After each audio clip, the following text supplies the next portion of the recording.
ನಮಸ್ಕಾರ ಎಲ್ರಿಗೂ. Welcome back to MJ smart academy in Kannada YouTube channel. ಆತ್ಮೀಯ ವಿದ್ಯಾರ್ಥಿಗಳೇ, ಇವತ್ತೆಲ್ಲ ಏನು ಮಧ್ಯಾಹ್ನದ ಒಂದು ಮೊರಾರ್ಜಿ ದೇಸಾಯಿ ಪ್ರವೇಶ ಪರೀಕ್ಷೆಯನ್ನು ಬರೆದು ಬಂದಿದ್ದೀರಿ. ಸೊ ಆ ಪ್ರಶ್ನೆ ಪತ್ರಿಕೆಯನ್ನು ನಾನು ಕೂಡ ಸ್ವಲ್ಪ ನನಗೆ ಲೇಟಾಗಿ ಸಿಕ್ತು. ನಾನು ಎಲ್ಲ ಬೇರೆ ಕಡೆ ಹೋಗಿದ್ರಿಂದ ಹಾಗಾಗಿ ಅದನ್ನು ಕ್ಯಾಚ್ ಮಾಡ್ಲಿಕ್ಕೆ ಆಗಲಿಲ್ಲ. ಸೊ ಸಿಕ್ಕ ಮೇಲೆ ನಾನು ನಿಮಗೆ ಹೇಳ್ತೀನಿ, ಕೀ ಆನ್ಸರ್ಗಳನ್ನು ನೀವು ಎಲ್ಲ ಕಡೆ ಈಗ ಆಲ್ರೆಡಿ ಶೇರ್ ಆಗಿರುತ್ತೆ, ವಾಟ್ಸಪ್ಪಲ್ಲಿ PDF ಎಲ್ಲ ಸಿಕ್ಕಿರುತ್ತೆ. ಸೊ ಏನಂತಂದರೆ ಈ ಒಂದು ವಿಡಿಯೋದಲ್ಲಿ ನಾನು ಸ್ವಲ್ಪ ಅನಲೈಸಿಸ್ ಮಾಡ್ತಾ ಹೋಗ್ತೀನಿ, ವಿಶ್ಲೇಷಣೆ ಮಾಡ್ತಾ ಹೋಗೋಣ. ಈ ಪ್ರಶ್ನೆ ಕೇಳಬೇಕಾಗಿತ್ತಾ, ಕೇಳಬಾರ್ದಾಗಿತ್ತಾ, ಅಥವಾ ಮಗುವಿನ ಒಂದು ಸಾಮರ್ಥ್ಯ ತಕ್ಕಂಗೆ ಪ್ರಶ್ನೆ ಅನ್ನೋ ಒಂದು ನಾನು ಡಿಟೇಲ್ ಆಗಿ ಹೇಳ್ತಾ ಹೋಗ್ತೀನಿ. ಬಟ್ ನನ್ಗನ್ಸಿರೋ ಮಟ್ಟಿಗೆ ಈಗ ಒಂದು ಕೊನೆಯ ಬಾರಿ 2024ರಲ್ಲಿ ನಡೆದಂತಹ ಪರೀಕ್ಷೆ ಪ್ರಶ್ನೆ ಪತ್ರಿಕೆ ಹೋಲಿಸಿದ್ರೆ ಈ ವರ್ಷ ಸ್ವಲ್ಪ ಟಫ್ ಇದೆ. ಎಸ್ಪೆಷಲಿ ಯಾವ ಇದರಲ್ಲಿ ಅಂತಂದರೆ ಸೈನ್ಸ್ ಆ್ಯಂಡ್ ಮತ್ತು ಸೋಷಿಯಲ್ ಸೈನ್ಸ್ ಆಗಿರ್ಬೋದು, ಮತ್ತು ಕನ್ನಡ ಪರವಾಗಿಲ್ಲ, ಕನ್ನಡದಲ್ಲಿ ಇನ್ನೇನು ಬೇಸಿಕ್ ಕೇಳಲೇಬೇಕಾದಂತಹ ಪ್ರಶ್ನೆಗಳನ್ನು ಕೇಳಿದ್ದಾರೆ. ಸೊ ಮತ್ತೆ ಇಂಗ್ಲೀಷ್ ಭಾಷೆಗೆ ಸಂಬಂಧಪಟ್ಟಂತೆ ಕಂಪೇರಿಂಗ್ ಲಾಸ್ಟ್ ಇಯರ್ ಇಂಗ್ಲೀಷ್ ಸ್ವಲ್ಪ ಟಫ್ ಲೆವೆಲ್ ಇತ್ತು. ಈ ವರ್ಷ ಸ್ವಲ್ಪ ಪರವಾಗಿಲ್ಲ, ಒಂದೆರಡು ಪ್ರಶ್ನೆಗಳು ಮತ್ತೆ ಡಿಫಿಕಲ್ಟ್ ಇರಲೇಬೇಕು. ಸೊ ಹಾಗಾಗಿ ಇನ್ನುಳಿದಂತೆ ಪರವಾಗಿಲ್ಲ, ಒಂದು ಸ್ವಲ್ಪ ಎಲ್ಲೋ. ಮತ್ತೆ ಈಗ ಸ್ಪರ್ಧಾತ್ಮಕ ಯುಗ ಬೇರೆ, ಮಕ್ಕಳೆಲ್ಲ ಸ್ವಲ್ಪ ವರ್ಷ ಅಪ್ಡೇಟ್ ಆಗ್ತಾ ಇರ್ತಾರೆ. ಮತ್ತೆ ಹಾಗಾಗಿ ಕಾಂಪಿಟೇಷನ್ಸ್ ಜಾಸ್ತಿ ಇದೆ. ಹಾಗಾಗಿ ಈ ಒಂದು ಪ್ರಶ್ನೆ ಪತ್ರಿಕೆಯನ್ನ ಆ ಲೆವೆಲ್ಗೆ ಅಂದ್ರೆ ಸಂಖ್ಯೆಯನ್ನ ಅಂದ್ರೆ ಅಪ್ಲೈ ಮಾಡಿರೋರು ಜಾಸ್ತಿ ಇರ್ತಾರೆ. ಸೊ ಹಾಗಾಗಿ ಒಂದು ಲೆವೆಲ್ಗೆ ಪ್ರಶ್ನೆ ಪತ್ರಿಕೆ ಪರವಾಗಿಲ್ಲ. ಈಗ ಡಿಫಿಕಲ್ಟ್ ಇದೆ ಅಂತಂದ್ರೆ ಕೆಲವೊಂದು ಡಿಫಿಕಲ್ಟ್ ಕ್ವಶನ್ ಅನ್ನ ಮಗು ಅಟೆಂಡ್ ಮಾಡಿದ್ರೆ ಆ ಸಾಮರ್ಥ್ಯ ಗಳಿಸಿದೆಯೋ ಇಲ್ಲೋ ಅನ್ನೋ ಒಂದು ಪರೀಕ್ಷೆನೂ ಕೂಡ ಇರುತ್ತೆ. ಕೆಲವೊಂದು ಕಡೆ ಒಂದಿಷ್ಟು ಸ್ವಲ್ಪ ಎಲ್ಲ ಲಿಟಲ್ ಬಿಟ್ ಕನ್ಫ್ಯೂಷನ್ ಇದೆ, ಇದು ಹೌದಲ್ಲ ಅನ್ನೋ ಒಂದು ಪ್ರಶ್ನೆ. ನಾನು ಆ ಪ್ರಶ್ನೆ ಪತ್ರಿಕೆಯಲ್ಲಿ ಯಾವ್ಯಾವ ಪ್ರಶ್ನೆಗಳು ಕನ್ಫ್ಯೂಸ್ ಮಾಡ್ತವೆ ಅನ್ನೋದನ್ನ ಡೀಟೇಲ್ ಆಗಿ ಹೇಳ್ತಾ ಹೋಗ್ತೀನಿ. ಸೊ ಫಸ್ಟ್ ಟೈಮ್ ಯಾರಾದರೂ ನನ್ನ ಒಂದು ಯೂಟ್ಯೂಬ್ ಚಾನಲ್ ನೋಡ್ತಾ ಇದ್ರೆ ಫಸ್ಟ್ಗೆ ಒಂದು ಲೈಕ್ ಕೊಡಿ, ಅನಂತರ ಸಬ್ಸ್ಕ್ರೈಬ್ ಮಾಡಿ, ಮತ್ತೆ ಆಲ್ ನೋಟಿಫಿಕೇಶನ್ ಕೊಡಿ ಅಂತ ಹೇಳ್ತಾ ಬನ್ನಿ. ಕ್ವಶನ್ ಪೇಪರ್ ಹೇಗಿದೆ ನೋಡ್ತಾ ಹೋಗೋಣ. ನೀವು ಕೂಡ ಅಷ್ಟೇ, ನಿಮಗೆ ಈಗ ಕೀ ಆನ್ಸರ್ ನೋಡಿದ ಮೇಲೆ ಪಕ್ಕ ನಾನು 100 ಮಾಡಿದ್ದೀನಿ ಅಂತ ನಾನು ಅನ್ಕೊಂಡೆ. ಬಟ್ ಎಲ್ಲೋ ನನಗೂ ಒಂದು 2 ಕಡೆ ಡೌಟ್ ಇದೆ. ಸೊ ಹಾಗಾಗಿ ನೀವು ಕೂಡ ಕಮೆಂಟ್ ಮಾಡಿ, ನಿಮಗೂ ಕೂಡ ಅದೇ ತರ ಡೌಟ್ ಇದೆಯಾ ಅಂತಂದು ಹೇಳಿ ನೋಡೋಣ. ಬನ್ನಿ ಹಾಗಾದ್ರೆ ಕ್ವಶನ್ ಪೇಪರ್ ಮತ್ತೆ ಅದಕ್ಕೆ ಯಾವುದು ಸರಿಯಾದ ಉತ್ತರ ಅಂತಂದು ಹೇಳಿ ಡೀಟೈಲ್ ಆಗಿ ಹೋಗೋಣ. ಸೊ ನನಗೆ ಸಿಕ್ಕಿರುವಂತಹ ಪ್ರಶ್ನೆ ಪತ್ರಿಕೆ ವರ್ಷನ್ ಕೋಡ್ ಬಂದ್ಬಿಟ್ಟು B1. ನಿಮಗೆ ವರ್ಷನ್ ಕೋಡು ಬೇರೆ ಬೇರೆ ಇರುತ್ತೆ. ಬಟ್ ಹಾಗಾಗಿ ಇಲ್ಲೇನು ಗೊಂದಲ ಇರಲ್ಲ, ಯಾಕಂತಂದ್ರೆ ನಾನು ನೇರವಾಗಿ ನಿಮಗೆ ಪ್ರಶ್ನೆಗಳನ್ನು ನಾನು ಓದ್ತಾ ಹೋಗ್ತೀನಿ. ಸೊ ಹಾಗೆ ಇದೆಲ್ಲ ಮಾಡಿರ್ತೀರಿ. ಸೊ ಆಲ್ಮೋಸ್ಟ್ ಆಲ್ ಎಲ್ಲ OMR ಪತ್ರಿಕೆನ ನೀಟಾಗಿ ಯಾವುದೇ ರಾಂಗ್ ಮೆಥಡಲ್ಲಿ ಮಾಡ್ದಲ್ಲೇ ಕರೆಕ್ಟಾಗಿ ಮಾಡಿದಿರಿ ಅಂತ ನಾನು ಅಂದ್ಕೊಳ್ತೀನಿ. ಸೊ ನಾನು ಆ್ಯಕ್ಚುಲಿ ಒಂದು OMR ಹೇಗೆ ಫಿಲ್ ಮಾಡೋದು ಅಂತೇಳಿ ನಾನು ವಿಡಿಯೋ ಒಂದು ಮಾಡಬೇಕು ಅಂದ್ಕೊಂಡೆ, ಬಟ್ ಟೈಮ್ ಸಿಗಲಿಲ್ಲ, ಸಾರಿ. ಸೊ ಬನ್ನಿ, ಮೊದಲಿಗೆ ನಾವು ಕನ್ನಡದ ಒಂದು ಭಾಷೆಗೆ ಸಂಬಂಧಪಟ್ಟಂಥ ಒಂದು ಪ್ರಶ್ನೆಗಳನ್ನು ನೋಡ್ತಾ ಹೋಗೋಣ. ಮೊದಲನೇ ಪ್ರಶ್ನೆ, ಎತ್ತುಗಳ ಗದ್ದೆಯಲ್ಲಿ ನೇಗಿಲನ್ನು ಎಳೆಯುವವು. ಸೊ ಇಲ್ಲಿ ಈ ವಾಕ್ಯದಲ್ಲಿ ಕ್ರಿಯಾಪದ ಗುರುತಿಸಿ ಅಂತಂದರೆ ಕ್ರಿಯಾಪದ ಎಳೆಯುವವು ಇಸ್ ದ ರೈಟ್ ಆನ್ಸರ್ ಅಂತಲೇ ಹೇಳ್ಬೋದು. ಯಾಕಂದರೆ ಎತ್ತುಗಳು, ಗದ್ದೆಯಲ್ಲಿ, ನೇಗಿಲು ಇವೆಲ್ಲ ನಾಮಪದಗಳಿಗೆ ಸಂಬಂಧಪಟ್ಟಿರ್ತಕ್ಕಂಥ ಪದಗಳಾಗಿದ್ದಾವೆ. ಸೊ ಹಾಗೆ ಎರಡನೇ ಪ್ರಶ್ನೆ ನೋಡೋದಾದರೆ, ಮಹೇಂದ್ರ ಮಾರುಕಟ್ಟೆಗೆ ಹೋಗುತ್ತಾನೆ. ಈ ವಾಕ್ಯದಲ್ಲಿರೋ ವರ್ತಮಾನ ಕಾರಕ ಇಲ್ಲಿ 4 ಆಪ್ಷನ್ಸ್ ಅಲ್ಲಿ ಮೊದಲನೇದು ಉತ್ತ, ಎರಡನೇದು ತಾ, ಮೂರನೇದು ನೇ, ನಾಲ್ಕನೇದು ಗೆ. ಬಟ್ ರೈಟ್ ಆನ್ಸರ್ ಈಸ್ ಉತ್ತ ಅನ್ನುವ ಒಂದು ಕಾರಕ ಇಲ್ಲಿ ವರ್ತಮಾನವನ್ನ ಹೇಳುತ್ತೆ ಅಂತಕ್ಕಂಥದ್ದು. ಸೊ ನೀವು ಕೂಡ ರೈಟ್ ಆನ್ಸರ್ ಮಾಡಿದ್ರಿ ಅಂತ ಅನ್ಕೋತೀನಿ.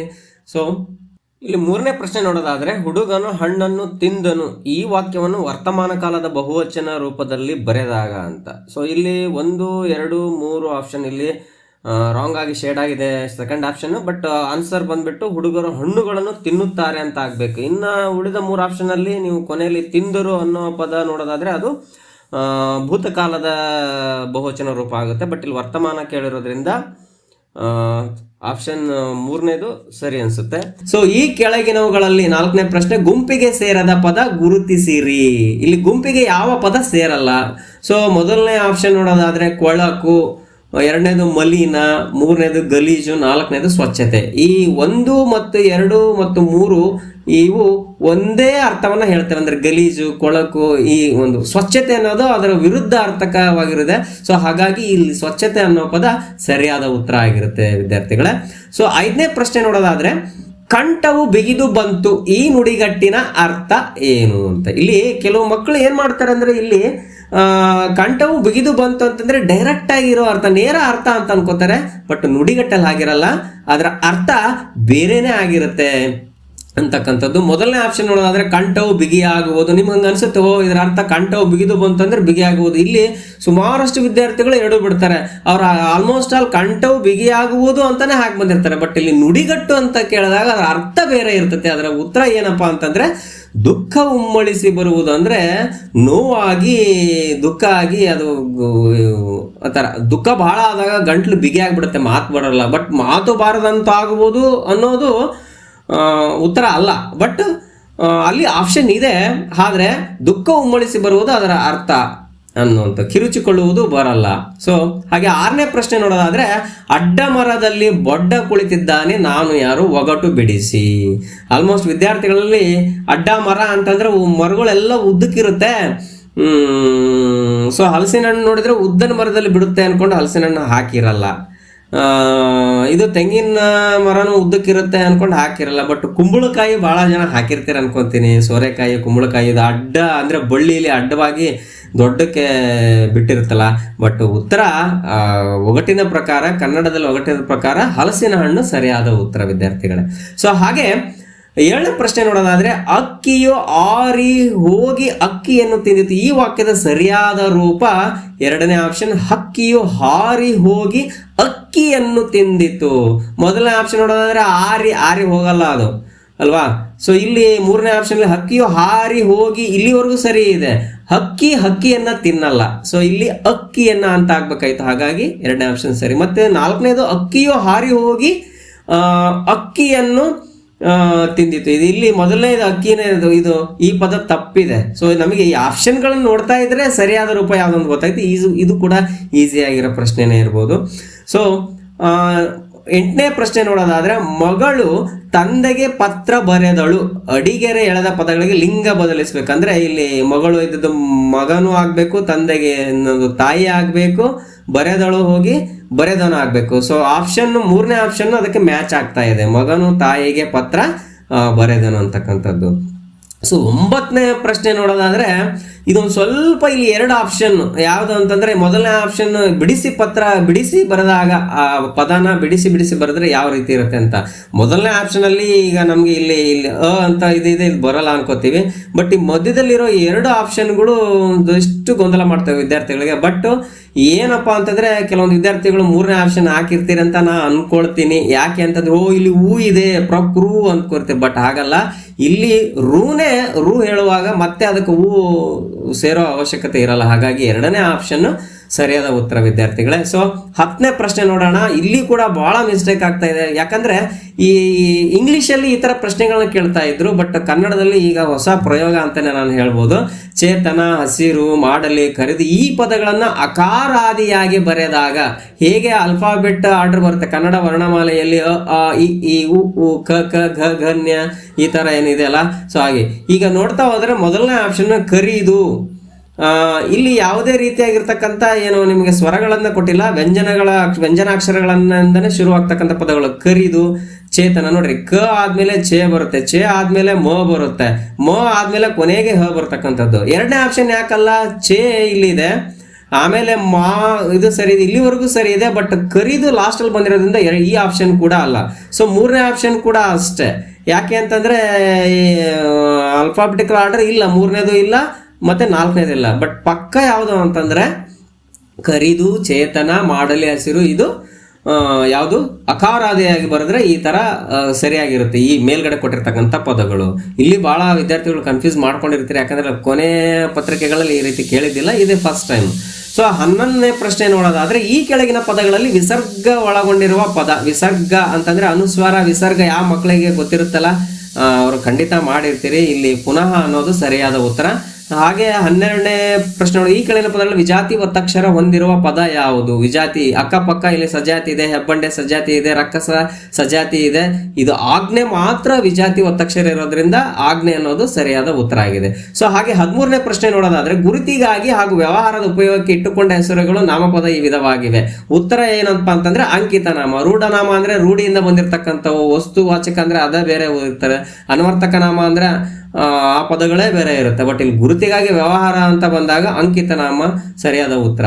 ಹಾಗೆ 14ನೇ ಪ್ರಶ್ನೆ, ಕಾಂಚನ ಸುಂದರ ಹುಡುಗಿ. ಇಲ್ಲಿ ಸುಂದರ ಅನ್ನೋ ಪದವನ್ನ ಅಂಡರ್ಲೈನ್ ಆಗಿದೆ. ಸೊ ಕಾಂಚನ ಮತ್ತೆ ಹುಡುಗಿ ಇವೆಲ್ಲ ನಾಮಪದ ಆಗಿರೋದ್ರಿಂದ ಇದು ಕ್ರಿಯಾಪದನೂ ಅಲ್ಲ, ಸರ್ವನಾಮನೂ ಅಲ್ಲ, ನಾಮಪದನೂ ಅಲ್ಲ, ಗುಣವಿಶೇಷಣ ಆಗಿದೆ ವಿದ್ಯಾರ್ಥಿಗಳೇ ಉತ್ತರ. ಹಾಗೆ ಈ ಒಂದು ಪ್ರಶ್ನೆ ಕೆಲವೊಂದು ಸಾರಿ ಇದು ನೀವು ನೋಡ್ಬೋದು, ಒಂದಿಷ್ಟು ಗೊಂದಲ ಏನಾಗುತ್ತೆ ಅಂತಂದ್ರೆ 15ನೇ ಬೆಟ್ಟದಾವರೆ, ಈ ಸಂಧಿ ಪದವನ್ನು ಬಿಡಿಸಿ ಬರೆದಾಗ ಸರಿ ಆತಪ್ಪ. ಸಂಧಿ ಅಂತ ಅನ್ಕೊಂಡ್ರೆ ಬೆಟ್ಟ ಪ್ಲಸ್ ತಾವರೆ. ಕೆಲವೊಂದು ಸರಿ ಏನಾಗುತ್ತೆ, ಪ್ರಶ್ನೆ ಓದ್ಬೇಕಾದ್ರೆ ಅವು ಇಲ್ಲ, ಇದು ಸಮಾಸದಲ್ಲೂ ಕೂಡ ಈ ಪದವನ್ನು ನಾವು ನೋಡ್ತೀವಿ. ಸಮಾಸ ಅಂತ ಬಿಡಿಸಿ ಬರೆಯುವಾಗ ಬೆಟ್ಟದ ತಾವರೆ ಸರಿ ಆಗುತ್ತೆ. ಬಟ್ ಇಲ್ಲಿ ಸಂಧಿ ಕೇಳಿರೋದ್ರಿಂದ ಸರಿಯಾದ ಉತ್ತರ ಏನಂತಂದ್ರೆ 2ನೇ ಉತ್ತರ ಬೆಟ್ಟ ಮತ್ತು ತಾವರೆ, ಇದು ಸರಿಯಾದ ರೂಪ ವಿದ್ಯಾರ್ಥಿಗಳು. ಸೊ ಹಾಗೆ 16ನೇ ಪ್ರಶ್ನೆ ನೋಡೋದಾದ್ರೆ, ಆದೇಶ ಸಂಧಿಯಲ್ಲಿ ಸಾಮಾನ್ಯವಾಗಿ ಕತಪಗಳಿಗೆ ಆದೇಶವಾಗಿ ಬರುವ ಕತಪಗಳಿಗೆ ಗದ ಬ ಈ ತರ ಆದೇಶ ಆಗಿ ಬರುತ್ತೆ, ಇವ್ಯಾವುದೂ ಬರಲ್ಲ. ಸೊ 3ನೇ ಉತ್ತರನೇ ಸರಿಯಾಗಿದೆ. ಹಾಗೆ ಬಿ ವಿ ಕಾರಂತರ್ ಅವರು ರವೀಂದ್ರನಾಥ್ ಟ್ಯಾಗೋರ್ ಅವರ ಈ ಭಾಷೆಯ ನಾಟಕವನ್ನು ಪಂಜರಶಾಲೆ ಎಂದು ಅನುವಾದಿಸಿದ್ದಾರೆ. ಆಲ್ಮೋಸ್ಟ್ ರವೀಂದ್ರನಾಥ್ ಟ್ಯಾಗೋರ್ ಅವರು ಬಂಗಾಳ ಈ ಥರ ನಿಮಗೆ ಈಸಿಯಾಗಿ ಅವ್ರು ಯಾವ ರಾಜ್ಯದವರು ಅಂತಂದ್ರೂ ಕೂಡ ಅಲ್ಲಿ ಸಿಗುತ್ತೆ. So Bengali is the right answer. ಹಾಗೆ ನಿಮ್ಮ ಊರಿನ 18ನೇ ಪ್ರಶ್ನೆ, ನಿಮ್ಮ ಊರಿನ ರಸ್ತೆ ದುರಸ್ತಿ ಮಾಡಲು ಗ್ರಾಮ ಪಂಚಾಯಿತಿಗೆ ಬರೆಯುವ ಪತ್ರವು ಈ ವಿಧದ ಪತ್ರವಾಗಿದೆ. ಆಲ್ಮೋಸ್ಟ್ ಆಲ್ ನಾವು ಪಂಚಾಯಿತಿ, ಶಾಲೆ, ಆಫೀಸರ್ಸ್ಗಳಿಗೆ ಬರಿತೀವಿ ಅಂತಂದ್ರೆ ಅದು ಮನವಿ ಪತ್ರನೇ ಆಗಿರುತ್ತೆ ವಿದ್ಯಾರ್ಥಿಗಳೇ. ಸೊ ಉತ್ತರ 2ನೇ ಆಪ್ಷನ್. ನೆಕ್ಸ್ಟ್ ಇಲ್ಲಿ ಕೂಡ ಕೆಲವೊಂದು ಮಕ್ಕಳು ಸ್ವಲ್ಪ ಕನ್ಫ್ಯೂಸ್ ಮಾಡ್ಕೊಂಡಿರ್ತೀರಿ. ನಿಮ್ಮ ಟೆಕ್ಸ್ಟ್ ಬುಕ್ಕಲ್ಲೇ ಇದೆ ಈ ಪದಗಳು, ನಾನಾರ್ಥಕ ಪದಗಳು. 19ನೇ ಪ್ರಶ್ನೆ, ದಂಡ. ಈ ಪದದ ನಾನಾರ್ಥದ ಸರಿಯಾದ ಜೋಡಿ ಯಾವುದು? ದಂಡ ಅಂದ್ರೆ ನಾವು ಶಿಕ್ಷೆನೂ ಅಂತೀವಿ, ಯಾರಾದರೂ ತಪ್ಪು ಕೆಲಸ ಮಾಡಿದಾಗ ಶಿಕ್ಷೆ ದಂಡ ರೂಪದಲ್ಲಿ ವಸೂಲಿ ಮಾಡ್ರಿ ಅಂತೀವಲ್ಲ ಅದು. ನೆಕ್ಸ್ಟ್ ಕೋಲು ಅಂತಂದ್ರೆ ಬಡಿಯೋದಕ್ಕೆ, ಏನಾದರೂ ನೀವು ತಪ್ಪು ಮಾಡಿದಾಗ ಹೊಡಿತಾರೆ ಕೋಲು ತಗೊಂಡು. ಇದು ಕೋಲು ದೇಹ, ಇದು ಮ್ಯಾಚ್ ಆಗಲ್ಲ. ಭಾಗ ದೇಹ ಬರಲ್ಲ, ಶಿಕ್ಷೆ ಗುಂಪು ಬರಲ್ಲ. ಸೊ ಸರಿಯಾದ ಉತ್ತರ ಶಿಕ್ಷೆ ಮತ್ತು ಕೋಲು. 20ನೇ ಪ್ರಶ್ನೆ ನೋಡೋದಾದ್ರೆ, ಇದು ಕನ್ನಡ ಭಾಷೆ ಲಾಸ್ಟ್ ಕ್ವಶನ್. ಅಂಬಿಕಾತನಯ ದತ್ತ ಎಂಬುದು ಈ ಕವಿಯ ಕಾವ್ಯನಾಮ. ಬಹಳ ಫೇಮಸ್ಸು. ದರಾ ಬೇಂದ್ರೆ ನೀವು ಬರದೇ ಇರ್ತೀರಿ, ಪಕ್ಕ ಎಲ್ಲೋ ಕೆಲವರಿಗೆ ಮಿಸ್ಟೇಕ್ ಆಗಿರ್ತದೆ. ಓದದಲ್ಲೇ ಇರೋರು ಮಿಸ್ಟೇಕ್ ಮಾಡಿರ್ತಾರೆ, ಓದಿರೋರು ಮಾತ್ರ ಪಕ್ಕಾ ದರಾ ಬೇಂದ್ರೆ ಹಾಕಿರ್ತೀರಿ. ಸೊ ಬನ್ನಿ ಈಗ ನೆಕ್ಸ್ಟ್ ವೆರಿ ಇಂಟ್ರೆಸ್ಟಿಂಗ್ ನನ್ನ ಸಬ್ಜೆಕ್ಟು ಇಂಗ್ಲಿಷ್ ಭಾಷೆಗೆ ಸಂಬಂಧಪಟ್ಟಂತೆ ಯಾವ್ಯಾವ ಪ್ರಶ್ನೆಗಳನ್ನ ಕೇಳಿದ್ದಾರೆ. ಸೊ ಇಲ್ಲಿ ಇಂಗ್ಲೀಷಲ್ಲಿ ಮೊದಲನೇ ಪ್ರಶ್ನೆನೇ ಸ್ವಲ್ಪ ಟ್ರಿಕ್ಕಿ ಥರ ಕಾಣಿಸೋಕೆ ಶುರು ಆಗಿದೆ. ಯಾಕಂತಂದರೆ right the other gender of the underlined word. ನಾವು ಶಬಲೆ ಬಿಲಾಂಗ್ಸ್ ಟು ದಿ ಗಾಡ್ಸ್ ಅಂತ ಇದೆ. ನಾವು ಗಾಡ್ಗೆ ಅಪೋಸಿಟ್ ಗಾಡೆಸ್ ಅಲ್ವಾ ಅಂತಂದು ಹೇಳಿ ಗಾಡೆಸ್ ಅಂದರೆ ಸ್ವಲ್ಪ ಡೀಟೇಲಾಗಿ ನೋಡಿಲ್ಲ ಅಂದರೆ ಈ ಥರ ಮಿಸ್ಟೇಕ್ ಆಗುತ್ತೆ. ಅದು ಗಾಡೆಸ್ ಅಲ್ಲ, ಟೆಕ್ಸ್ಟ್ ಬುಕ್ಕಲ್ಲಿ ಆಲ್ರೆಡಿ ಇದೆ. ಗಾಡ್ಸ್ಗೆ ಅದು ಫ್ಲೂರಲ್ ಫಾರ್ಮಲ್ಲಿದೆ. ಸೊ ಹಾಗಾಗಿ ನಾವು ಅದರ್ ಜೆಂಡರನ್ನು ಕೂಡ ಫ್ಲೂರಲ್ ಫಾರ್ಮ್ ಮಾಡಬೇಕಾಗಿರೋದ್ರಿಂದ ಸರಿಯಾದ ಉತ್ತರ ಬಂದ್ಬಿಟ್ಟು 2ನೇದಾಗಿದೆ. ಯಾವುದು? Goddesses. Next question, fill in the blank ಅಲ್ಲಿ ಕರೆಕ್ಟ್ ವರ್ಬ್ ಫಾರ್ಮ್ ಅಂದರೆ ಟು ಬಿ ವರ್ಬ್ ಫಾರ್ಮ್. ಇದು ಸ್ವಲ್ಪ ಮಕ್ಕಳಿಗೆ ಇದನ್ನ 5ನೇ ತರಗತಿ ಲೆವೆಲಲ್ಲಿ ಅಷ್ಟು ಇಂಟ್ರೊಡಕ್ಷನ್ಸ್ ಇರಲ್ಲ. ಬಟ್ ಏನು ಮಾಡೋಕ್ಕಾಗಲ್ಲ, ಕಾಂಪಿಟೇಷನ್ ಕೇಳಲೇಬೇಕು ಅನ್ನೋ ಉದ್ದೇಶದಿಂದ ಬಿ ಫಾರ್ಮ್ ಇಲ್ಲಿ ಅಬ್ದುಲ್ ಕಲಾಂ ರವರು doctor Abdul Kalam was the president of India ಅಂದರೆ ರಾಷ್ಟ್ರಪತಿಗಳು ಆಗಿದ್ರು ಅನ್ನೋ ಒಂದು ಅರ್ಥ ನೋಡೋದಾದ್ರೆ was is the right answer. So next 23rd question ನೋಡೋದಾದ್ರೆ ರೀಅರೇಂಜ್ ಮಾಡ್ತಕ್ಕಂಥ ಪ್ರಶ್ನೆ ಇದು. ಸೊ ಇಲ್ಲಿ ನಮಗೆ ಆನಿಮಲ್ಸ್ ಲಿವಿಂಗ್ ಆರ್ ಬೀಯಿಂಗ್ಸ್, ಇದು ಸೆಂಟೆನ್ಸ್ ಫಾರ್ಮೇಶನ್ ಇದು ರಾಂಗ್ ಇದೆ. ಅನಿಮಲ್ಸ್ ಬೀಯಿಂಗ್ಸ್ ಆರ್ ಲಿವಿಂಗ್, ಇದು ಕೂಡ ಸೆಂಟೆನ್ಸ್ ಫಾರ್ಮೇಶನ್ ರಾಂಗ್ ಇದೆ. ಸೊ 3ನೇ ಆಪ್ಷನ್ ನೋಡೋದಾದ್ರೆ animals are living beings is the right answer. ಅದು ಸೆಂಟೆನ್ಸ್ ಫಾರ್ಮೇಶನ್ ನೀಟ್ ಆಗಿದೆ ಅಂತಕ್ಕಂಥದ್ದು. ಆನಿಮಲ್ಸ್ ಬೀಯಿಂಗ್ಸ್ ಲಿವಿಂಗ್ ಆರ್ ಇದು ಕೂಡ ರಾಂಗ್. ಇಲ್ಲಿ ನೀವು ಗಮನಿಸಬಹುದು the meaning of the word magnificent is 24ನೇ ಪ್ರಶ್ನೆಗೆ ಸರಿಯಾದ ಉತ್ತರ ಟೆಕ್ಸ್ಟ್ ಬುಕ್ಕಲ್ಲಿ ಆಲ್ರೆಡಿ ಕೊಟ್ಟಿದ್ದಾರೆ, ವಂಡರ್ಫುಲ್. ಬಟ್ ಕಾಮನ್ ಮೀನಿಂಗ್ ಎಲ್ಲ ಅದು ಅಟ್ರಾಕ್ಟಿವ್, ಬ್ಯೂಟಿಫುಲ್ ಆ ಥರ ಇರುತ್ತೆ. ಬಟ್ ಟೆಕ್ಸ್ಟ್ ಬುಕ್ಕಲ್ಲಿ ಇರೋದ್ರಿಂದ wonderful is the right answer. So ಹಾಗೆ 25th ಕ್ವಶನ್ ನೋಡೋದಾದ್ರೆ the short form of could not. ನಾ ಇನ್ನು ಒಂದು 2 ವಾರದ ಹಿಂದೆ ಈ ವಿಡಿಯೋನ ಶೇರ್ ಮಾಡಿದ್ದೆ. ಎಷ್ಟು ಜನ ವಿಡಿಯೋ ನೋಡಿದ್ರೆ ಇಲ್ಲೋ ಗೊತ್ತಿಲ್ಲ, ಬಟ್ ನಾನು ಈ ಒಂದು ವಿಡಿಯೋ ನಾನು ಕೂಡ ಶೇರ್ ಮಾಡಿದ್ದೀನಿ. ಸೊ ಇಲ್ಲಿ ಫಸ್ಟ್ನೇ ಆಪ್ಷನ್ ಇದೆ COULDN ಅಪಾಸ್ಟ್ರಫಿ T ಕುಡಂಟ್, ಇದು ಕೂಡ ಸರಿಯಾಗಿದೆ. ಇನ್ನು ಉಳಿದದ್ದು ಯಾವುದು ಉಳಿದಿರೋ ಆಪ್ಷನ್ಸ್ ರೈಟ್ ಇಲ್ಲ. ಸೊ ಹಾಗೆ 26th ಪ್ರಶ್ನೆ ನೋಡೋದಾದ್ರೆ Kamala is A ball badminton player, she trains others. ಇಲ್ಲಿ ಪಿಕ್ಔಟ್ ದ ಪ್ರನೌನ್. ಕಮಲಾ ಅನ್ನೋದು ಪ್ರಾಪರ್ ನೌನ್, ಬಾಲ್ ಅನ್ನೋದು ನೌನು, ಟ್ರೈನ್ಸ್ ನೌನು, ಬಟ್ ಇಲ್ಲಿ ಶಿ ಅನ್ನೋದು ಇದೆಯಲ್ಲ ಇದು ಪ್ರನೌನ್. ಎಸ್, ನೀವು ಕೂಡ ಸರಿಯಾಗಿ ಮಾಡಿದಿರಿ ಅಂತ ಅನ್ಕೋತೀನಿ. ಹಾಗೆ 27 rearrange the following set of letters to a grateful meaningful word. ಇಲ್ಲಿ SATEPRN. ಈ ತರ ಒಂದು ಪ್ರಶ್ನೆ ಬರುತ್ತೆ ಅಂತಲೂ ಕೂಡ ನಾನು ವಿಡಿಯೋ ಹಂಚ್ಕೊಂಡಿದ್ದೆ, ನೀವು ನೋಡಿದಿರ ಅನ್ಕೋತೀನಿ. ಸೊ ಇಲ್ಲಿ ಸರಿಯಾದ ಉತ್ತರ ಯಾವ್ದು ಅಂತಂದ್ರೆ ಪೇರೆಂಟ್ಸ್, PARENTS. ಆ ಒಂದು ಸ್ಪೆಲ್ಲಿಂಗ್ಸ್ ಇಂದ ಈ ಪದನ ಮಾಡಬಹುದು. ಇನ್ನುಳಿದವು ಯಾವುದು ಪದಗಳು ಅಲ್ಲ ಅಂತ. ಸೊ ನೆಕ್ಸ್ಟ್ 28ನೇ ಪ್ರಶ್ನೆ, ಶೀಪ್ ಬ್ಲೀಡ್ಸ್, ಹಾರ್ಸ್ ಏನು ಅಂತ. ಶೀಪ್ ಯಾವ ರೀತಿ ಒದರುತ್ತೆ ಅಂತ ಇಂಗ್ಲಿಷ್ ಅಲ್ಲಿ ಬ್ಲೀಡ್ಸ್. ನಾನು ಈ ವಿಡಿಯೋಸ್ ಅನ್ನ ತುಂಬಾ ನನ್ನ ಹಳೆ ವಿಡಿಯೋಗಳು ನೋಡಿದ್ರೆ ನಿಮ್ಗೆ ಖಂಡಿತ ಉತ್ತರ ಆನ್ಸರ್ ಮಾಡ್ತಿದ್ರಿ. ಶೀಪ್ ಬ್ಲೀಡ್ಸ್, ಹಾರ್ಸ್ ನೀಸ್ ಅನ್ನೋದು, ಮ್ಯೂಸ್, ಕ್ಯಾಟ್, ಗ್ರಂಟ್ಸ್, ಬ್ರೇಸ್ ಇವೆಲ್ಲ ಜಿಬ್ರಾ ಈ ತರದ್ದೆಲ್ಲ ಬೇರೆ ಬೇರೆ ಪ್ರಾಣಿಗಳ ವಾಯ್ಸು. ಬಟ್ ಇದು ಹಾರ್ಸ್ ನೇಸ್ ಅಂತೇಳಿ ಒದರುತ್ತೆ ಅಂತಕ್ಕಂಥದ್ದು. So next 29. So identify the plural form of the given word dress.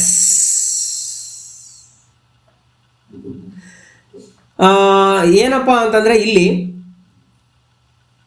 ಕೊಟ್ಟಿರೋ ಈ ಡ್ರೆಸ್ ಪದಕ್ಕೆ ಫ್ಲೂರಲ್ ಫಾರ್ಮ್ ಯಾವುದಪ್ಪ ಅಂತಂದ್ರೆ ಡ್ರೆಸ್ಸಸ್ ಆಗಿರುತ್ತೆ ವಿದ್ಯಾರ್ಥಿಗಳೇ.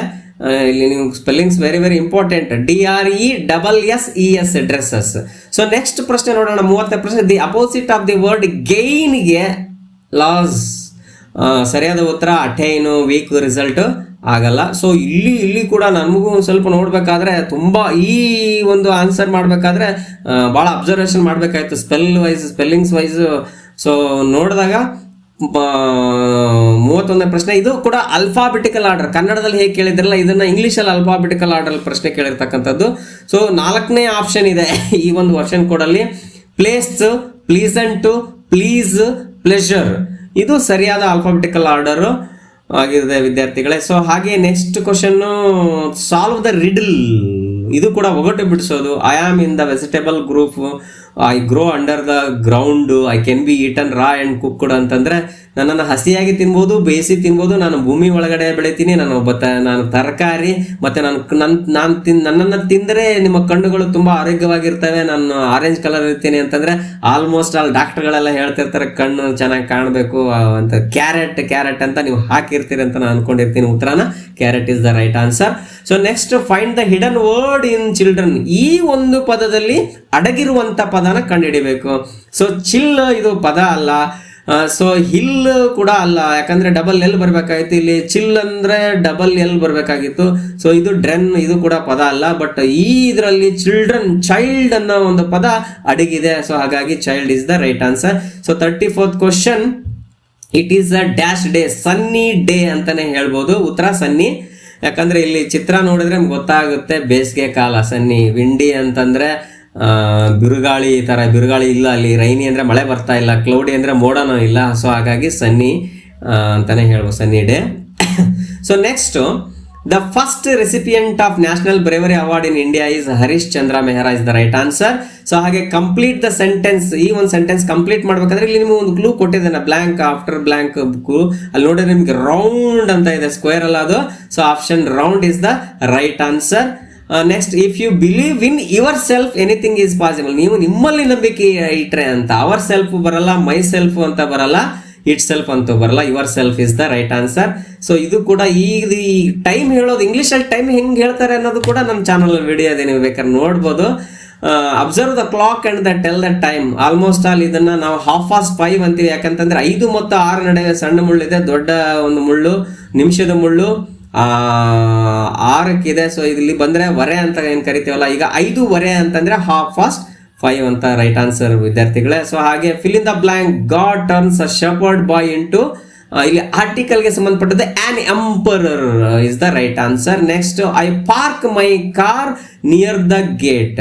ಸೊ ಇಲ್ಲಿ ವರ್ಬ್ ಆಕ್ಷನ್ ವರ್ಡ್ ಅಂದ್ರೆ ವರ್ಬ್ ಅನ್ನ ಫೈಂಡ್ ಔಟ್ ಮಾಡಬೇಕು. ಇಲ್ಲಿ ಸಬ್ಜೆಕ್ಟ್ ಆದ ತಕ್ಷಣ ನೆಕ್ಸ್ಟ್ ಬರೋದೇ ವರ್ಬ್ ಪಾರ್ಕ್ ಆಗಿದೆ. ಕೆಲವರು ಇದು ಪಾರ್ಕ್ ಅಂದ ತಕ್ಷಣ ನೌನ್ ಅಂತ ಅನ್ಕೊಂಡು ಕನ್ಫ್ಯೂಸ್ ಮಾಡ್ಕೊಂಡು ಬೇರೆ ಅವರ ಹಾಕಿರ್ತೀರಿ, ಬಟ್ ಅದು ನೀವು ತಪ್ಪಾಗಿರುತ್ತೆ. Park is the right answer. So next ಈಗ ಮ್ಯಾಥಮೆಟಿಕ್ಸ್ಗೆ ಸಂಬಂಧಪಟ್ಟಂತಹ ಪ್ರಶ್ನೆಗಳನ್ನು ನೋಡ್ತಾ ಹೋಗೋಣ. ಸೊ 4425 ಹಣವನ್ನು ಅಮರ್, ಅಕ್ಬರ್ ಮತ್ತು ಆಂಟೋನಿ ಅವರಿಗೆ ಸಮನಾಗಿ ಹಂಚಿದ್ರೆ ಹಾಗಾದ್ರೆ ಪ್ರತಿಯೊಬ್ಬರಿಗೂ ದೊರಕಿದ ಹಣದ ಪಾಲಷ್ಟು. ಇಲ್ಲಿ ನಿಮ್ಗೆ ಏನು ಭಾಗಾಕಾರ ಮಾಡಿದರೆ ಉತ್ತರ ಸಿಗುವಂಥದ್ದು 1475. ಸೊ ಹಾಗೆ 42ನೇ ಪ್ರಶ್ನೆ 18 ಕಿಲೋಗ್ರಾಮ್ 750 ಗ್ರಾಮ್ ಮತ್ತು 25 ಗ್ರಾಮ್ಗಳ ಮೊತ್ತ ಏನಂತ ಕರಿತೀವಿ ಅಂದರೆ 18.775 ಕಿಲೋಗ್ರಾಮ್ ಅಂತಂದೇಳಿ ಉತ್ತರ, ಮೊದಲನೇ ಉತ್ತರ ಅದು. ಸೊ ನೆಕ್ಸ್ಟ್ ಕೋನವನ್ನು ಅಳೆಯುವ ಬಳಸುವ ಉಪಕರಣ ಯಾವುದು ಅಂತಂದ್ರೆ ಕೋನಮಾಪಕ, 4ನೇ ಆಪ್ಷನ್. ಸೊ 44 ಒಂದು ವಿಮಾನವು ಆಗಮಿಸುವ ವೇಳೆಯು 15:30 ಗಂಟೆ, ಈ ವೇಳೆಯನ್ನು 12 ಗಂಟೆ ಗಡಿಯಾರಕ್ಕೆ ಪರಿವರ್ತಿಸಿದೆ. ಈಗ ಇದು 24 ತಾಸು ಅಂದ್ರೆ 24. ಸೊ ಇಲ್ಲಿ 12 ಆದ್ಮೇಲೆ ನಾವು ಕ್ಯಾಲ್ಕುಲೇಷನ್ ಮಾಡೋ, 12 ಆದ್ಮೇಲೆ 13, 14, 15, 1, 2, 3 ಅಂದ್ರೆ ಸೊ ಇಲ್ಲಿ ಮಧ್ಯಾಹ್ನ 3:30 ಅಂತ ಸರಿಯಾದ ಉತ್ತರ ವಿದ್ಯಾರ್ಥಿಗಳೇ. ಸೊ ಹಾಗೆ ಈ ಕೆಳಗಿನ ಚಿತ್ರದಲ್ಲಿ ವಿಶಾಲ ಕೋನಗಳ ಸಂಖ್ಯೆ ಎಷ್ಟು? ಕೆಲವು ವಿದ್ಯಾರ್ಥಿಗಳು ಇಲ್ಲೊಂದು ವಿಶಾಲ ಕೋನ ಇದೆ, ಆಮೇಲೆ ಇಲ್ಲೊಂದು ವಿಶಾಲ ಕೋನ ಇದೆ ಅನ್ಕೊಂಡಿರ್ತೀರಿ, ಬಟ್ ಇಲ್ಲಿ ಮೇಲ್ಗಡೆ ಇರೋ 2 ಕೋನಗಳನ್ನ ಬಿಟ್ಟಿರ್ತೀರಿ. ಉತ್ತರ ನೀವು ಆಲ್ಮೋಸ್ಟ್ 2 ಅಂತ ಹಾಕಿರ್ತೀರಿ, ಬಟ್ ಉತ್ತರ 4. ಇಲ್ಲಿ ಒಂದಿದೆ, ಇಲ್ಲಿ ಒಂದಿದೆ, 1, 2, 3, 4. ಸೊ ನೆಕ್ಸ್ಟ್ ಶಾಲಿನಿಯು 7:45 ಬೆಳಗ್ಗೆ AM ಮನೆಯನ್ನು ಬಿಟ್ಟು 9:15 ಶಾಲೆ ತಲುಪುತ್ತಾಳೆ ಅಂದ್ರೆ ಹಾಗಾದ್ರೆ ಅವಳು ಶಾಲೆ ತೆಗೆದುಕೊಂಡ ಸಮಯ ಎಷ್ಟು ಅಂದ್ರೆ 1 ಗಂಟೆ 35 ನಿಮಿಷ ಅಂತಾನೆ ಹೇಳ್ಬೋದು. ಸೊ ನೆಕ್ಸ್ಟ್ ಈ ಸರಣಿಯನ್ನು ಪೂರ್ಣಗೊಳಿಸಿ ಅಂತಂದ್ರೆ 1, 4, 9, 16, 25. ಇಲ್ಲಿ 1, 1, 2, 2, 4, 3, 3, 9, 4, 16, 5, 25. ನೆಕ್ಸ್ಟ್ 6 ಸಂಖ್ಯೆದು ಬರಿಬೇಕು ನಾವು. 6 ವರ್ಗಮೂಲ 36, 6ಲಿ 36. ಯಾರು 36 ಹಾಕಿದ್ರೆ ಅವ್ರಿಗೆ ಕರೆಕ್ಟಾಗಿ ಒಂದು ಮಾರ್ಕ್ಸ್ ಸಿಗುತ್ತೆ ಇಲ್ಲಿ. ಸೊ ನೆಕ್ಸ್ಟ್ 48ನೇ ಪ್ರಶ್ನೆ ಆಯತಾಕಾರದ ತೋಟದ ಉದ್ದವು 60 ಮೀಟರ್ ಮತ್ತು ಅಗಲ 40 ಮೀಟರ್ ಆದ್ರೆ ಉದ್ದ 60 ಅಗಲ 40 ಅಂತಂದ್ರೆ ಅಲ್ಲಿ 60, 60, 120 ಮತ್ತೆ ಇದು 40, 40, 80 ಅಂದ್ರೆ ಈಸಿ ಇದೆ ತುಂಬಾ. ಇದನ್ನ 200 ಮೀಟರ್ ಸರಿಯಾದ ಉತ್ತರ ಆಗಿದೆ. ಸೊ ನೆಕ್ಸ್ಟ್ ಪುನಃ 49ನೇ ಪ್ರಶ್ನೆ ಪುನರ್ವಿಯು ವಾರ್ಷಿಕ ಪರೀಕ್ಷೆಯಲ್ಲಿ ವಿವಿಧ ವಿಷಯಗಳಲ್ಲಿ ಪಡೆದ ಅಂಕಗಳು ಕೆಳಗಿನಂತಿವೆ. ಪುನರ್ವಿಯು ಯಾವ ವಿಷಯದಲ್ಲಿ ಅತಿ ಹೆಚ್ಚು ಅಂಕ ಪಡೆದಿದ್ದಾಳೆ? ಏನಿದು ಗ್ರಾಫ್ ಮೇಲೆ ಕೇಳಿದ್ರೆ ಬಹಳ ಈಸಿ ಇದೆ. ಇಲ್ಲಿ ಮೇಲ್ಗಡೆ ಹೋಗಿರೋದು ಯಾವ್ದು ಅದೇ ಹೈಯೆಸ್ಟ್. ಗಣಿತ ಈಸಿ ಆಗಿರೋ ಪ್ರಶ್ನೆ ಮಾಡ್ತೀರಿ, ಚಿತ್ರ ನೋಡಿ ಆಪ್ಷನ್ ಹುಡುಕಿದ್ರೆ ಆಯ್ತು. ಸೊ ಇಲ್ಲಿ ನೆಕ್ಸ್ಟ್ 50 ಬಿಡಿಸಿ 32,357 ಪ್ಲಸ್ 28,467 ಮೈನಸ್ 47,642 ಇವುಗಳನ್ನ ಕೂಡಿಸ್ಬಿಟ್ಟು ಇದನ್ನ ಮೈನಸ್ ಮಾಡಿದ್ರೆ 13,182 ಸರಿಯಾದ ಉತ್ತರ ಮಾಡಿದಿರಿ ಅಂತ ಅನ್ಕೋತೀನಿ. ಸೊ ಹಾಗೆ 51ನೇ ಪ್ರಶ್ನೆ ಈ ಕೆಳಗಿನ ಸಂಖ್ಯೆ ಗುಣಲಬ್ಧವು 180 × 0 × 1 × 7. ಆಲ್ಮೋಸ್ಟ್ ಆಲ್ ಯಾವ್ದಾದ್ರು ಮಧ್ಯದಲ್ಲಿ 0 ಬಂತು ಅಂತಂದ್ರೆ ಅದು ಉತ್ತರ ಕೊನೆಗೆ 0ನೇ ಆಗಿರುತ್ತೆ, ಶೂನ್ಯನೇ ಆಗಿರುತ್ತೆ ಅಂತ ನಿಮ್ ಗಣಿತ ಮೇಷ್ಟ್ರು ಹೇಳ್ಕೊಟ್ಟಿರ್ತಾರೆ ಅಂತ ನಾನು ಅನ್ಕೋತೀನಿ. ನಾನು ಗಣಿತ ಮಾಸ್ಟರ್ ಅಲ್ಲ, ಆದ್ರೂ ನಾನು ಒಂದು ಇದ್ರಲ್ಲಿ ಹೇಳ್ತಾ ಇದ್ದೀನಿ. So 0 is the right answer. So next 52ನೇ ಪ್ರಶ್ನೆ 4, 8, 0, 2, 5 ಈ ಅಂಕಿಯನ್ನು ಪುನಃ ಉಪಯೋಗಿಸದೆ ಬರೆಯಬಹುದಾದ 5 ಅಂಕಿ ಅತಿ ಸಣ್ಣ ಸಂಖ್ಯೆ ಯಾವುದು ಅಂತಂದ್ರೆ ನಮ್ಮ ಗಣಿತ ಸರ್ ಕಿಯಾನ್ ಸರ್ ಕೊಟ್ಟಿದ್ದು 20,458 ಅನ್ನೋ ಒಂದು ಉತ್ತರ ಬಂದಿದೆ. ಸೊ ಹಾಗೆ 53ನೇ ಪ್ರಶ್ನೆ ನಾನು ಗಣಿತನ ಜಾಸ್ತಿ ಎಲಾಬೊರೇಟ್ ಆಗಿ ಹೇಳಕ್ ಹೋಗಲ್ಲ, ಯಾಕಂತಂದ್ರೆ ನಾನು ಗಣಿತ ನನಗೆ ಅಷ್ಟೊಂದು ಪರ್ಫೆಕ್ಟ್ ಇಲ್ಲ, ಬಟ್ ಏನೋ ಒಂದು ಬೇಸಿಕ್ ಲೆವೆಲ್ ಅಲ್ಲಿ ಇರೋದನ್ನ ಹೇಳ್ಬೋದು. ಸೊ ಹಾಗೆ ಒಂದು ಸಂಖ್ಯೆಯನ್ನು 12ರಿಂದ ಭಾಗಿಸಿದಾಗ ಭಾಗಲಬ್ಧವು 15, ಶೇಷ 5 ಬರ್ತದೆ. ಹಾಗಾದ್ರೆ ಇದರ ಭಾಜ್ಯ ಏನಾಗಿರುತ್ತದೆ ಅಂದ್ರೆ 185 ಆಗಿರುತ್ತದೆ. ಸೊ ನೀವು ಕೂಡ ಸರಿಯಾಗಿ ಮಾಡಿದಿರಿ ಅಂತ ಅನ್ಕೊಳ್ತೀನಿ. ಹಾಗೆ ನೆಕ್ಸ್ಟ್ 54ನೇ ಪ್ರಶ್ನೆ ಒಂದು ಹಳ್ಳಿಯ ಜನಸಂಖ್ಯೆಯು 3,389, ಇನ್ನೊಂದು ಹಳ್ಳಿಯ ಜನಸಂಖ್ಯೆ 4,893. 2 ಹಳ್ಳಿ ಕೂಡಿಸಿದ್ರೆ ಎಷ್ಟು ಜನ? ಇದನ್ನ ಪ್ಲಸ್ ಮಾಡೋದು, ಇದನ್ನು ಪ್ಲಸ್ ಮಾಡಿದ್ರೆ 8,282 ಉತ್ತರ ಬರುತ್ತೆ. ಸೊ ಹಾಗೆ ಮುಂದಿನ ಪ್ರಶ್ನೆ 2,462 ಮತ್ತು 3,487 ಮೊತ್ತವನ್ನು 10ರ ಸ್ಥಾನದ ಸಮೀಪ ಅಂದಾಜಿಸಿದೆ. ಇವೆರಡನ್ನು ಕೂಡಿಸಿದ್ರೆ ಇದು ಉತ್ತರ ಬರುತ್ತೆ 59, 49. ಇಲ್ಲಿ ಕನ್ಫ್ಯೂಸ್ ಮಾಡಕ್ಕೆ ನಿಮಗೆ ಕೊಟ್ಟಿದ್ದಾರೆ. ನೀವು 59, 49 ಹಾಕಿ ಬಂದಿರ್ತೀರಿ, ಬಟ್ 10ರ ಸ್ಥಾನದ ಸಮೀಪಕ್ಕೆ ಅಂದಾಜು ಮಾಡ್ರಿ ಅಂದಾಗ 59, 50 ಅಂದ್ರೆ 5,950 ನೀವು ಉತ್ತರ ಹಾಕ್ಬೇಕಾಗಿತ್ತು ವಿದ್ಯಾರ್ಥಿಗಳೇ. ಕೆಲವರು ಹಾಕಿಲ್ಲ, ಇದನ್ನ ಹಾಕಿ ಬಂದಿದ್ದಾರೆ ಅಂತ ನಾನು ಅನ್ಕೊಳ್ತೀನಿ. ಸೊ ಇರ್ಲಿ. ನೆಕ್ಸ್ಟ್ 57,394 ಮತ್ತು 26,765 ವ್ಯತ್ಯಾಸ ಅಂದ್ರೆ ಇಲ್ಲಿ ಮೈನಸ್ ಇದೆ ಈ ಸಂಖ್ಯೆಗಳಲ್ಲಿ ಈ ಸಂಖ್ಯೆಗಳನ್ನ ಕಳೆದ್ರೆ ಇಷ್ಟಂತ ಉತ್ತರ ಬರುತ್ತೆ. ಯಾವುದು ಉತ್ತರ? 30,629. ನೆಕ್ಸ್ಟ್ ಪ್ರಶ್ನೆ ನೋಡೋದಾದ್ರೆ ಬಣ್ಣ ಹಚ್ಚಿರುವ ಭಾಗದ ಭಿನ್ನ ರಾಶಿ ರೂಪ. ಆಪ್ಷನ್ 2 7/10, 7/10 ಅಂತ ಹೇಳ್ತೀರಾ ನೋಡಿ. ಸೊ ಇದು ಉತ್ತರ ಆಗಿದೆ. ನೆಕ್ಸ್ಟ್ 58ನೇ ಪ್ರಶ್ನೆ 47,346ಕ್ಕೆ ಎಷ್ಟನ್ನು ಸೇರಿಸಿದರೆ 84,625 ಆಗುತ್ತದೆ ಅಂತಂದ್ರೆ ಅಂದ್ರೆ ಇದರಲ್ಲಿ 84,625 ಇದನ್ನ ಕಳೆದು ಬಿಟ್ರೆ ಇಲ್ಲಿ ಉತ್ತರ ನಿಮ್ಗೆ ಗೊತ್ತಾಗ್ಬಿಡ್ತೈತಿ. 37,279 ಸೇರಿಸ್ಬೇಕು ಅಂತ. ಸೊ ಓಕೆ, ನೆಕ್ಸ್ಟ್ ಪ್ರಶ್ನೆ 59ನೇ ಪ್ರಶ್ನೆ 80 ರೂಪಾಯಿ 82 ಪೈಸೆಗಳಲ್ಲಿ ಸೂಚಿಸಿ. ಸೊ ಈಗ ಏನಾಗಿದೆ ಅಂತಂದ್ರೆ ಈಗಿನ ವಿದ್ಯಾರ್ಥಿಗಳಿಗೆ ರೂಪಾಯಿನೂ ಇಲ್ಲ. ಈಗ ಒಂದೇ 10 ರೂಪಾಯಿ, ಈಗ 5 ರೂಪಾಯಿ 10 ರೂಪಾಯಿ ನಮ್ಮ ಕಾಲದಲ್ಲೆಲ್ಲ ಪೈಸೆಗಳು ಲೆಕ್ಕ ಸಿಗ್ತಿತ್ತು. ಈಗ ನೀವು ಮ್ಯಾಥ್ಸ್ ಕಲಿಬೇಕಾದಾಗ ಅನಿವಾರ್ಯ ಎಷ್ಟಾಗುತ್ತೆ ಅಂತಂದ್ರೆ 8,200 ಪೈಸೆ ಆಗುತ್ತೆ. 82 ರೂಪಾಯಿ 82 ನಾವು ಪೈಸೆ ಕನ್ವರ್ಟ್ ಮಾಡಿದ್ರೆ. ಸೊ ನೆಕ್ಸ್ಟ್ 60ನೇ ಪ್ರಶ್ನೆ 48 ಇಂಟು ಇಲ್ಲಿ ಏನು ಬರಬೇಕು? 48 ಇಂಟು 1 ಆದ್ರೆ 48, 48 1 48. ಸೊ ಗುಣಾಕಾರ ಇದು ಬಹಳ ಈಸಿ ಆಗಿದೆ. ಮ್ಯಾಥಮೆಟಿಕ್ಸ್ ಪರವಾಗಿಲ್ಲ ಅನ್ಕೋತೀನಿ. ನೀವು ಇಲ್ಲಿ ನೋಡ್ಬೋದು ವಿದ್ಯಾರ್ಥಿಗಳೇ. 61ನೇ ಪ್ರಶ್ನೆ ಆರೋಗ್ಯವಂತ ಮನುಷ್ಯ ನಿಮಿಷಕ್ಕೆ ಎಷ್ಟು ಬಾರಿ ಉಸಿರಾಡುತ್ತಾನೆ? ಎಸ್ಪೆಷಲಿ ನೋಡೋದಾದ್ರೆ ಸ್ವಲ್ಪ ಸ್ಟೇಟ್ಮೆಂಟಲ್ಲೆಲ್ಲ ಅಲ್ಲಿ ಆ್ಯಕ್ಚುಲಿ ಪ್ರಶ್ನೆ ಏನಾಗಬೇಕಾಗಿತ್ತು ಅಂತಂದರೆ ನಿಮಿಷಕ್ಕೆ ಎಷ್ಟು ಬಾರಿ ಹೃದಯ ಬಡಿತ ಅಂತ ಕೇಳಬೇಕಾಗಿತ್ತು. ಸೊ ಉಸಿರಾಡೋದು ಸ್ವಲ್ಪ ಬೇರೆ ಆಗ್ಬೋದು ಎಕ್ಸಾಕ್ಟಾಗಿ ಅಂತ ಹೇಳೋಕ್ಕಾಗಲ್ಲ. ಬಟ್ ಆಲ್ಮೋಸ್ಟ್ ನಾವು ಹೃದಯ ಬಡಿತಾನೆ ಅಂದ್ಕೊಂಡಿರ್ತೀವಿ. 72 ಉತ್ತರ ಅಂದರೆ 2ನೇ ಆಪ್ಷನ್ ನೀವು ಕೂಡ ಮಾಡಿರ್ತೀರಿ. ಸೊ ಬಟ್ ಕ್ವಶನ್ ಒಂದು ಸ್ವಲ್ಪ ಕೇಳಬೇಕಾದ್ರೆ ಸ್ವಲ್ಪ ಚೇಂಜಸ್ ಇರಬೇಕಾಗಿತ್ತು. ಹೃದಯ ಬಡಿತ ಎಷ್ಟಿರುತ್ತೆ ಅಂತಂದೇಳಿ. ಸೊ ಇರಲಿ, ಇದು ಒಂದು.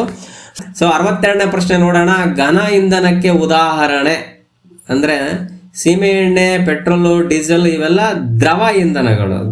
ಇಲ್ಲಿ ಕಲ್ಲಿದ್ದಲು, ಕೋಲು ಇದು ಘನ ಇಂಧನ ಆಗಿದೆ ವಿದ್ಯಾರ್ಥಿಗಳೇ. ಸೊ ಹಾಗೆ 63ನೇ ಪ್ರಶ್ನೆ ನೋಡೋಣ. ಈ ಕೆಳಗಿನ ಮಿಶ್ರಾಹಾರಿ ಪ್ರಾಣಿ. ಆನೆನು ಸಸ್ಯಾಹಾರಿ, ಸಿಂಹ ಮಾತ್ರ ಮಾಂಸಾಹಾರಿ, ಜಿಂಕೆ ಸಸ್ಯಾಹಾರಿ, ಮನುಷ್ಯ ಮಾತ್ರ ಮಿಶ್ರಾಹಾರಿ. ಸೊ ಆಲ್ಮೋಸ್ಟ್ ಉತ್ತರ ನೀವು ಮನುಷ್ಯ ಅಂತಾನೆ ಬರೆದಿರ್ತೀರಿ. ನೀವು ಒಂದೊಂದ್ಸರಿ ಏನು ಅನ್ಕೊಂತೀರಿ, ಮನುಷ್ಯ ಪ್ರಾಣಿ ಅಲ್ಲ, ಇದು ಯಾವುದೋ ಇರ್ಬೋದು ಅಂತಂದೇಳಿ ಬೇರೆ ಏನಾರ ಹಾಕಿ ಬಂದಿರ್ತೀರಿ. ಬಟ್ ಮನುಷ್ಯನೂ ಒಂದು ಪ್ರಾಣಿ ವಿದ್ಯಾರ್ಥಿಗಳೇ. ಸೊ ಹಾಗೆ 64ನೇ ಪ್ರಶ್ನೆ ನೋಡೋದಾದ್ರೆ ಈ ಕೆಳಗಿನವುಗಳಲ್ಲಿ ಯಾವುದು ಜಲಮಾಲಿನ್ಯಕ್ಕೆ ಕಾರಣವಲ್ಲ? ನಾವು ಮೊದಲು ಸ್ಟೇಟ್ಮೆಂಟನ್ನು ಚೆನ್ನಾಗಿ ಓದ್ಕೋಬೇಕು ಪ್ರಶ್ನೆನ. ಕ್ರಿಮಿನಾಶಕಗಳನ್ನು ನದಿಗಳು ಕೆಲವರು ಕಾರಣ ಅಂತ ಅನ್ಕೊಂಡು ವಲ್ಲ, ಅದು ನೆಗೆಟಿವ್ ಸೆಂಟೆನ್ಸ್ ಇದೆ. ಕೆಲವರು ಏನೇನೋ ಉತ್ತರ ತಪ್ಪಾಗಿ ಬಂದಿರ್ತೀರಿ. ಬೇಕಾದ್ರೆ ಅಬ್ಸರ್ವ್ ಮಾಡಿ ನೀವು ಏನು ಉತ್ತರ ಹಾಕಿ ಬಂದಿರಿ. ಗೋಯ ಮಾರ್ಕ್ ಶೀಟ್ ತೆಗೆದು ಕ್ವಶನ್ ಪೇಪರ್ ತೆಗೀರಿ ನಿಮ್ಮದು. ಬಟ್ ಇಲ್ಲಿ ಜಲಮಾಲಿನ್ಯಕ್ಕೆ ಕಾರಣ ಅಲ್ಲ ಯಾವುದಂತಂದ್ರೆ ವಿಷ ಅನಿಲಗಳನ್ನು ಗಾಳಿಗೆ ಸೇರಿಸುವುದು. ಇದು ಏರ್ ಪೊಲ್ಯೂಷನ್ ಏನಂತ ಕರಿತೀವಿ ಅಂತಂದ್ರೆ ವಾಯು ಮಾಲಿನ್ಯಕ್ಕೆ ಬರತಕ್ಕಂಥ ಸೆಂಟೆನ್ಸ್. ಬಟ್ ಇದು ಜಲಮಾಲಿನ್ಯಕ್ಕೆ ಕಾರಣ ಅಲ್ಲ. ಹಾಗೆ 65ನೇ ಪ್ರಶ್ನೆ ಭೂಮಿಯ ಮೇಲ್ಭಾಗದ 71% ನೀರಿಂದ ಆವೃತವಾಗಿದೆ ಅಂತಂದು ಹೇಳಿ 71% ಅಂತಲೇ ಹೇಳ್ಬೋದು ಉತ್ತರ. ಹಾಗೆ LPG ಇಲ್ಲಿ ಕೂಡ ಕೆಲವರೆಲ್ಲ ಗೊಂದಲ ಜಾಸ್ತಿ. ನಾವು ಓದ್ಬೇಕಾದ್ರೆ ನಮ್ಮ ಟೀಚರ್ಸ್ ಎಲ್ಲ ಲಿಕ್ವಿಡ್ ಪೆಟ್ರೋಲಿಯಂ ಗ್ಯಾಸ್. ಬಟ್ ಅದು ಸರಿಯಾದ ರೂಪ ಯಾವುದು ಅಂದರೆ ವಿದ್ಯಾರ್ಥಿಗಳ ಲಿಕ್ವಿಫೈಡ್ ಪೆಟ್ರೋಲಿಯಂ ಗ್ಯಾಸ್, LPG ವಿಸ್ತೃತ ರೂಪ. This is the right answer. So next 67ನೇ ಪ್ರಶ್ನೆ ಈ ಒಗಟನ್ನು ಬಿಡಿಸಿರಿ. ಕತ್ತಲು ಕಳೆಯುವೆ, ಬೆಳಕು ನೀಡುವೆ, ಶಕ್ತಿಯ ಮೂಲ ನಾನಾಗಿರುವೆ, ನಾನು ಯಾರು? ನಾವು ಒಗಟು ಅಂದ ತಕ್ಷಣ ಕನ್ನಡ ಪ್ರಶ್ನೆ ಯಾಕಪ್ಪ ಮಿಕ್ಸ್ ಆಗಿ ಬಂದಿದೆ ಅನ್ಕೊಂಡೆ. ಬಟ್ ಇಲ್ಲಿ ಆಪ್ಷನ್ಸ್ ನೋಡಿದಾಗ ಗೊತ್ತಾಯ್ತು, ಇದು ವಿಜ್ಞಾನಕ್ಕೆ ಸಂಬಂಧಪಟ್ಟಿರ್ತಕ್ಕಂಥ ಪ್ರಶ್ನೆ. ಉತ್ತರ ಸೂರ್ಯನೇ. ಇದು ಈಸಿ ಪ್ರಶ್ನೆ ಮಾಡಿರ್ತೀರಿ. ಸೊ ನೆಕ್ಸ್ಟ್ ಇದು ಸಾಂದ್ರತೆಯ ಅಂತಾರಾಷ್ಟ್ರೀಯ ಮಾನ. ನನಗೆ ಯಾಕೋ ಸ್ವಲ್ಪ ಈಗ ಈ ಪ್ರಶ್ನೆ ಈ ಮಕ್ಕಳಿಗೆ ಕೇಳಬಾರ್ದು ಆಗಿತ್ತೇನೋ ಅನ್ಕೊಂಡೆ. ಬಟ್ ಏನು ಮಾಡೋಕ್ಕಾಗಲ್ಲ, ಸ್ವಲ್ಪ ಟಫ್ ಲೆವೆಲ್ ಎಲ್ಲ ಒಂದು ಕಡೆ ಸೇರಿಸ್ಬೇಕಲ್ಲ ಸೈನ್ಸಲ್ಲಿ. ಸೊ ಈ ಒಂದು ಅಂತಾರಾಷ್ಟ್ರೀಯ ಮಾನ kg/m³ ಈ ಥರ ಓದ್ಬೋದೇನೋ ಅಂದ್ಕೊಂಡಿದ್ದೀನಿ. ಸೊ ಮೊದಲನೇ ಉತ್ತರ ಸರಿ ಇದೆ. ಸೊ ಹಾಗೆ 69ನೇ ಪ್ರಶ್ನೆ ಸಿದ್ಧಪಡಿಸಿದ ಆಹಾರ ಪೊಟ್ಟಣ ಕೊಳ್ಳುವಾಗ ಈ ಕೆಳಗಿನ ಯಾವ ಪ್ರಮುಖ ಅಂಶವನ್ನು ಗಮನಿಸಬೇಕು? ನಾವು ಅಂಗಡಿ ಹೋದಾಗ ಪ್ಯಾಕೆಟ್ ನೋಡ್ತೀವಿ. ಫಸ್ಟ್ ನೋಡೋದೇನಪ್ಪ ಅಂತಂದ್ರೆ ಅದರ ಟೇಸ್ಟ್ ನೋಡಲ್ಲ, ಅದು ಪ್ಯಾಕ್ ಚೆನ್ನಾಗಿದೆ ಅಂತಂದಲ್ಲ ಏನೋ, ಅಥವಾ ಅದರ ಅಡ್ವರ್ಟೈಸ್ಮೆಂಟ್ ನೋಡಲ್ಲ. ಫಸ್ಟ್ ನಾವಲ್ಲಿ ಯಾವಾಗ MSG ಮ್ಯಾನುಫ್ಯಾಕ್ಚರಿಂಗ್ ಮತ್ತು ಎಕ್ಸ್ಪೈರಿ ಡೇಟ್ ನೋಡಬೇಕು, ಇಂಪಾರ್ಟೆಂಟು. ಸೊ ಸರಿಯಾದ ಉತ್ತರ ಇದಾಗಿದೆ. ಸೊ ನೆಕ್ಸ್ಟ್ 70ನೇ ಪ್ರಶ್ನೆ, ಸೊಳ್ಳೆಗಳಿಂದ ಬರುವ ರೋಗ ಯಾವುದಾಗಿದೆ ಅಂತಂದರೆ ಮಲೇರಿಯಾ. ಕಾಲರ ಅದು ನೀರು, ಮತ್ತೊಂದು ಆಮಶಂಕೆನೂ ಕೂಡ ನೀರಿಂದ, ವಿಷಮ ಶೀತ ಜ್ವರನೂ ಕೂಡ ಇವು ಏನಾದರೂ ಬೇರೆ. ಬಟ್ ಸೊಳ್ಳೆಯಿಂದ ಈ 3 ಬರಲ್ಲ, ಸೊಳ್ಳೆಯಿಂದ ಮಲೇರಿಯಾ ರೋಗ, ಇದು ಉತ್ತರ ಸರಿ. ಸೊ ಹಾಗೆ 71ನೇ ಪ್ರಶ್ನೆ ನೋಡೋದಾದ್ರೆ, ಈ ಕೆಳಗಿನ ಯಾವುದರ ಘಟಕಗಳನ್ನು ಸರಳ ವಿಧಾನಗಳಿಂದ ಬೇರ್ಪಡಿಸಬಹುದು ಅಂತಂದ್ರೆ ಇವುಗಳನ್ನ 4 ಕೂಡ ಬಿಡಿಸ್ಬೋದು. ಬಟ್ ಇಲ್ಲಿ ಸರಳ ವಿಧಾನ ಅಂದಾಗ ಮಿಶ್ರಣ ಅನ್ನೋದು ಸರಳ ವಿಧಾನ. ಧಾತು, ಸಂಯುಕ್ತ ಇವುಗಳನ್ನ ಸ್ವಲ್ಪ ಡಿಫಿಕಲ್ಟ್ ಆಗುತ್ತೆ, ಕಷ್ಟ ಇದೆ ಅವನು ಬೇರ್ಪಡಿಸೋದಕ್ಕೆ ಅಂತಂದು ಹೇಳಿ. ಸೊ ಹಾಗಾಗಿ ಉತ್ತರ ಮಿಶ್ರಣ ಸರಿಯಾದ ಉತ್ತರ. ಸೊ ನೆಕ್ಸ್ಟ್ 72ನೇ ಪ್ರಶ್ನೆ, ಕೃತಕ ಧಾತುವಿಗೆ ಉದಾಹರಣೆ ಪ್ಲುಟೋನಿಯಂ. ಚಿನ್ನನ ಅದು ಕೂಡ ಅದು ಒರಿಜಿನಲ್ ಆಗಿ ಸಿಗುತ್ತೆ, ಹೈಡ್ರೋಜನ್ ಕೂಡ ಅಷ್ಟೇ, ಆಕ್ಸಿಜನ್ ಕೂಡ ಅಷ್ಟೇ. ಬಟ್ ಇಲ್ಲಿ ಕೃತಕ ಧಾತು ಅಂತಂದ್ರೆ ಪ್ಲುಟೋನಿಯಂ ಅನ್ನ ನಾವು ಅದನ್ನ ನಾವೇ ತಯಾರು ಮಾಡಬೇಕು ಅನ್ನುವಂಥದ್ದು.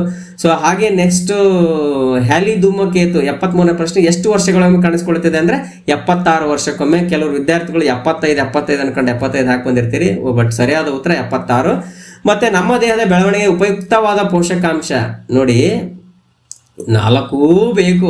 ಬಟ್ ಇಲ್ಲಿ ಏನು ಪ್ರಶ್ನೆ ಇದೆ, ದೇಹದ ಬೆಳವಣಿಗೆಗೆ ಅಂದರೆ ಪ್ರೋಟೀನ್ ವೆರಿ ವೆರಿ ಇಂಪಾರ್ಟೆಂಟ್ ಆಗಿರೋದ್ರಿಂದ ಉತ್ತರ ಪ್ರೋಟೀನ್. ವಿಟಮಿನ್ಸ್ ಬೇಕು, ಇವೆಲ್ಲ ಗೊತ್ತಾಯ್ತಾ. ಸೊ ಆದರೆ protein is very very important to growth ಲೆವೆಲ್ಗೆ.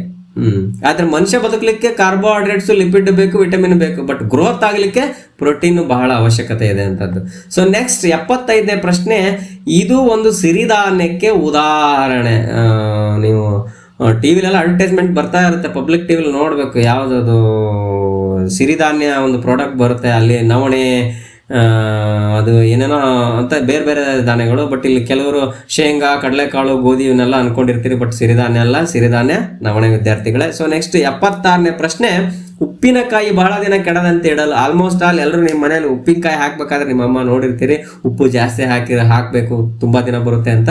ಸೊ ಉಪ್ಪು, ಖಾರ ಪುಡಿನೂ ಹಾಕ್ತಾರೆ, ಸಕ್ಕರೆನೂ ಹಾಕ್ತಾರೆ, ಬಣ್ಣನೂ ಹಾಕ್ಬೋದು. ಬಟ್ ಈ 3ಗಳಿಂದ ಭಾಳ ದಿನ ಕೆಡದಂತೆ ಇವು ರಕ್ಷಣೆ ಮಾಡಲ್ಲ. ಬಟ್ ಭಾಳ ದಿನ ಕೆಡದಂತೆ ಇಡಲು ಉಪ್ಪು ವೆರಿ ವೆರಿ ಇಂಪಾರ್ಟೆಂಟ್. ಸೊ ಹಾಗಾಗಿ ಸರಿಯಾದ ಉತ್ತರ ಉಪ್ಪು. ಮತ್ತು 77ನೇ ಪ್ರಶ್ನೆ ನೋಡೋದಾದ್ರೆ, ಕೆಳಗಿನವುಗಳಲ್ಲಿ ಇಟ್ಟಿಗೆಯ ಲಕ್ಷಣ ಯಾವುದು? ಕಣಗಳು ತುಂಬ ವಿರಳ ಜೋಡಣೆ ಆಗಿರ್ತವೆ.